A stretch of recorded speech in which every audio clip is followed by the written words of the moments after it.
Viajar desta semana continua convidando vocês a irmos até Portugal. Desta vez para a cidade de Coimbra, uma das cidades importantes também na rota dos turistas que vão até Portugal. Coimbra, ela fica entre Lisboa e Porto e ela tem cerca de 106 mil habitantes. E você sabia que ela foi capital de Portugal? Isso no período do ano 1131 até o ano 1255. Coimbra cresceu às margens do rio Mondego e guarda muitas histórias interessantes, mas principalmente por ser uma cidade cultural, uma vez que as universidades mais antigas de Portugal estão lá. Quem nunca ouviu falar das universidades de Coimbra?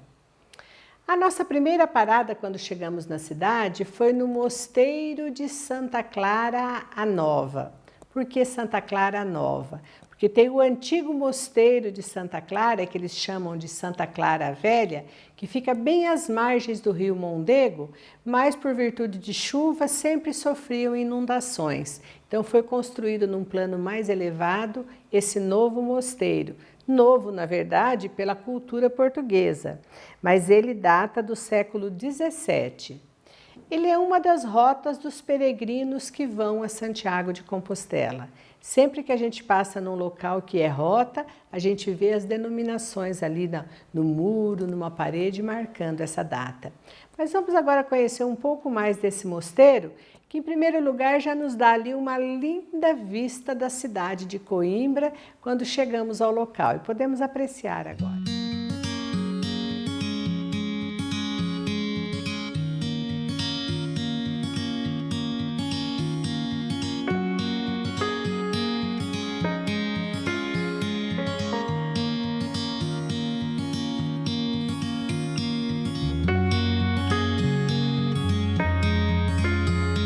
O Mosteiro de Santa Clara, também designado como Convento da Rainha Santa Isabel.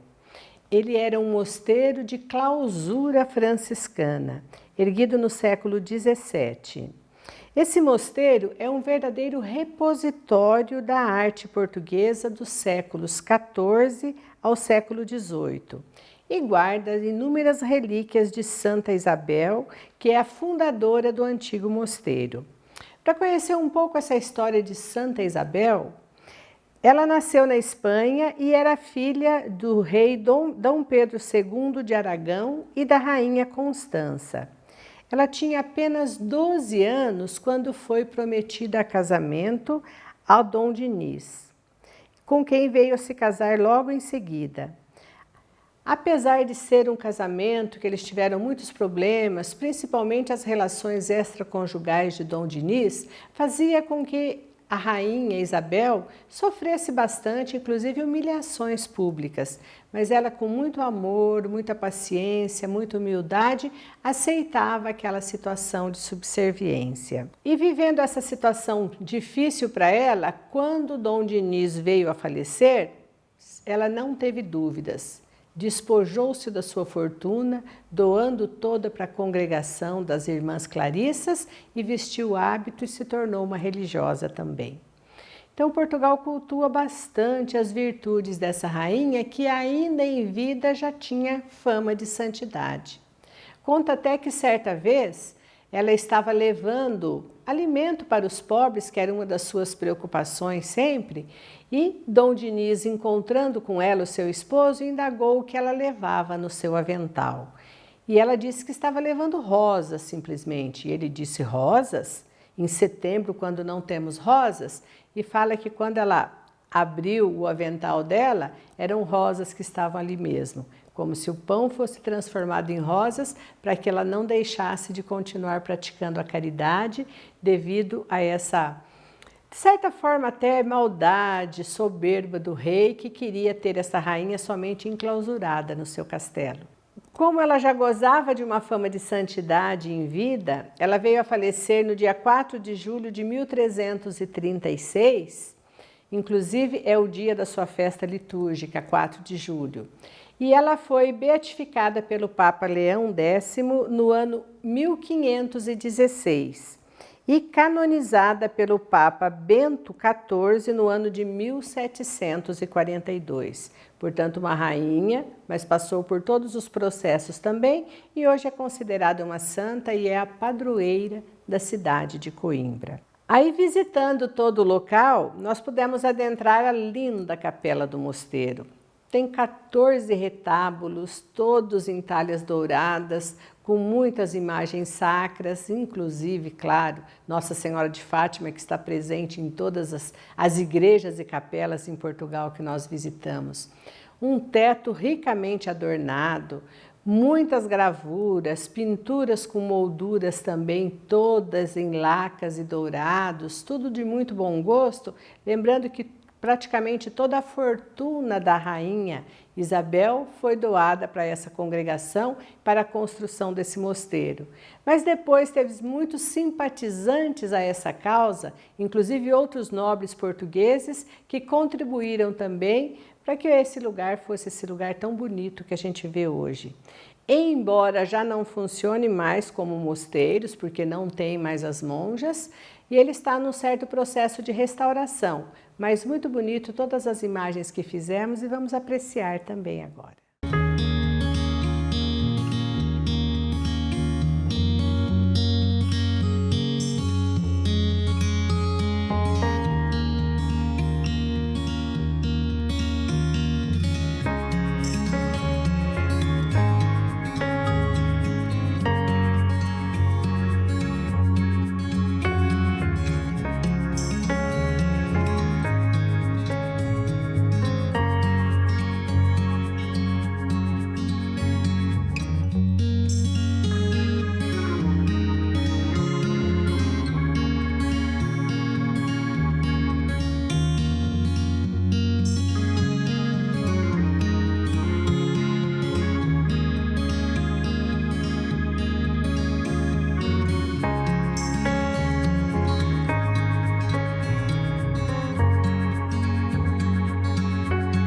De maior valor artístico desse espaço é o túmulo relicário da Rainha Santa Isabel, que foi feito no ano de 1677 e onde guardam algumas relíquias desta Rainha Santa, como eles a chamam em Portugal.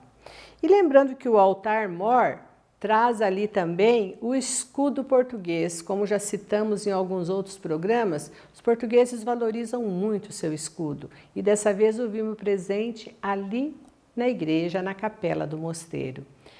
As pinturas das paredes muito bonitas, algumas em trabalho de restauração, e enquanto estávamos fazendo a visita, tinha inclusive um artista fazendo esse trabalho. Eu registrei um pequeno vídeo para a gente ver também.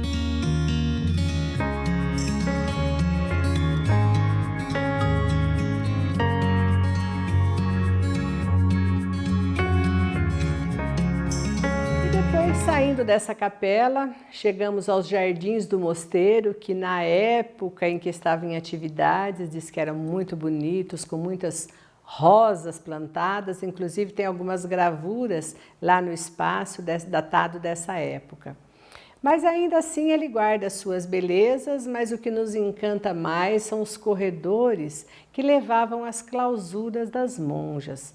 Tudo assim grandioso, tudo muito bem feito. E fizemos mais algumas imagens no local, vejamos.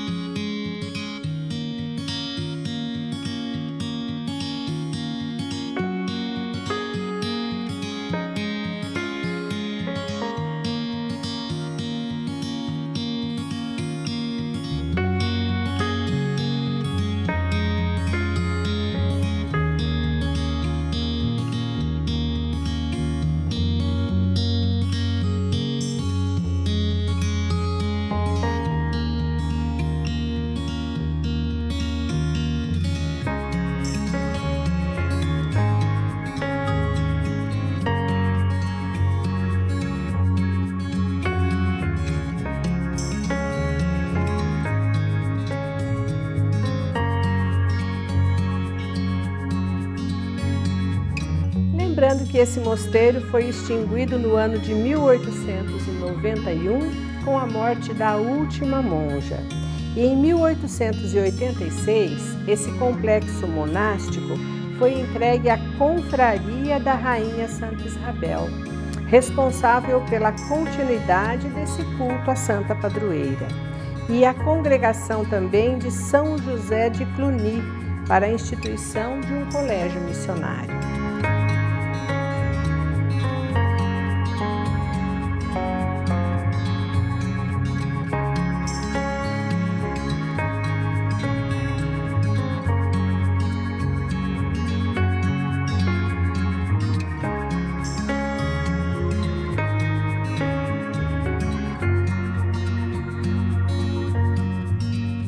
Saindo dali, fomos para um outro templo religioso em Coimbra, que é a Igreja de Santo Antônio.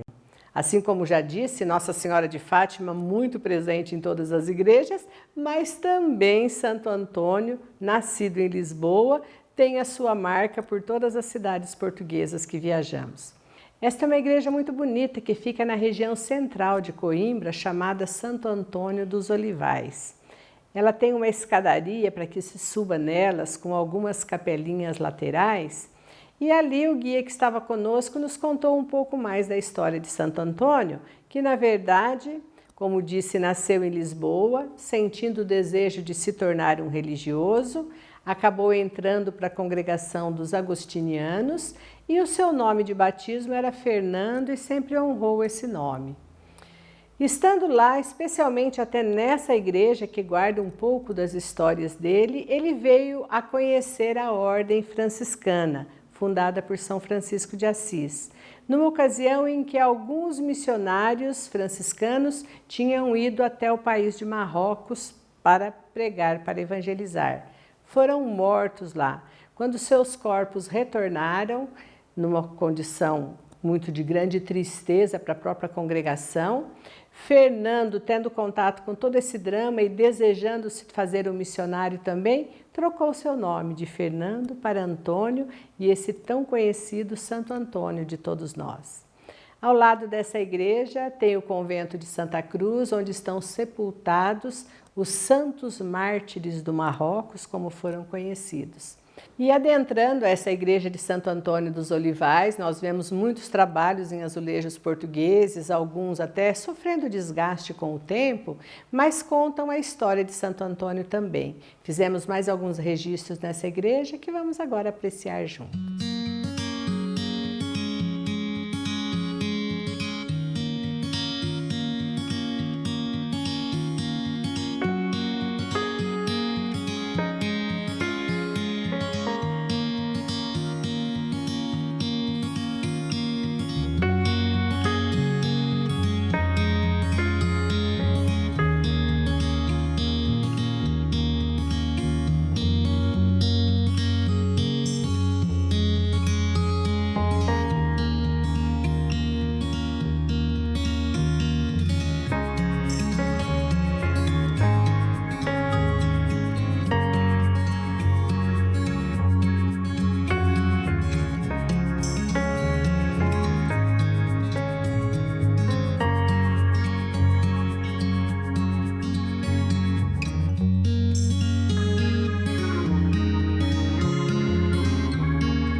E aí, deixando a igreja de Santo Antônio, fomos mais para um lugar turístico do que religioso. É conhecido como a mata, o Horto Florestal de Bussaco. É uma região onde se concentra, assim, muitos tipos de vegetação. É considerado o lugar mais raro e exótico da Europa em termos dessa variedade ecológica que podemos encontrar lá. E dentro dessa mata tem o Hotel Palace de Bussaco, que é uma construção muito antiga de um requinte que, no meu caso, eu conheci de passagem, mas deve ser encantador para quem vai se hospedar num local como esse. A gente já se encanta pelo prédio, aquelas varandas todas trabalhadas, com as paredes em azulejos portugueses, pisos ricamente decorados, tudo em meio a um jardim encantador. Registros feitos que as palavras não conseguem traduzir. Vamos ver mais um pouco dessas imagens.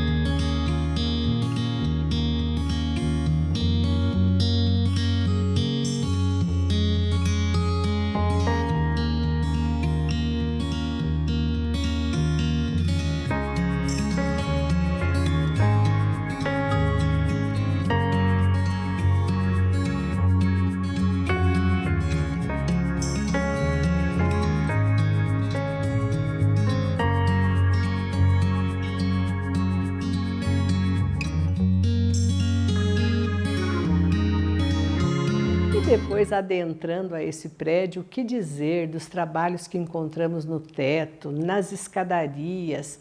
Continuam os painéis em azulejos portugueses. Vemos também um rico mobiliário, onde cada lugar tem a sua particularidade de decoração, as requintadas cortinas. Inclusive, paramos para tomar um cafezinho e falo para vocês que até um simples café num lugar como esse tem um certo glamour.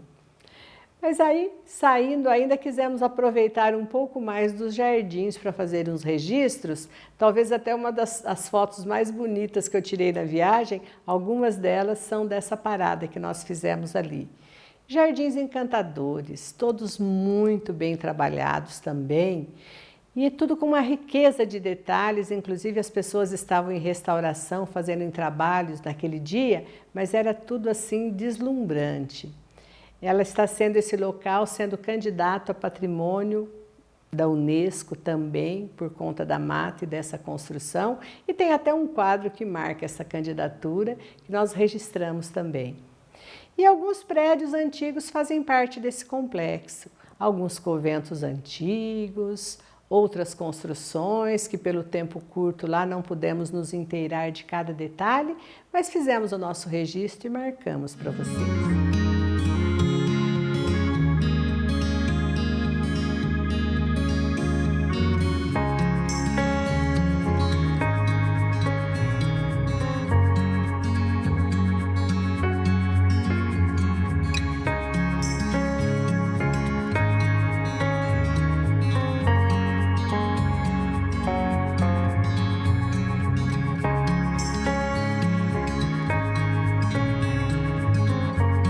Nosso Vamos Viajar fez a primeira etapa da cidade de Coimbra, mas ainda aguarda outros lugares importantes que queremos mostrar para vocês no Vamos Viajar da semana que vem.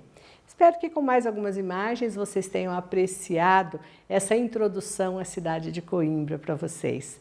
E fica sempre aquele convite. Inscreva-se no nosso canal youtube.com/Diocese de Apucarana e vamos continuar viajando conosco, ampliando o nosso conhecimento cultural, nosso conhecimento religioso e tantas outras histórias que temos por aí que só o Vamos Viajar consegue levar vocês até lá. Meu abraço a todos vocês e até a próxima semana.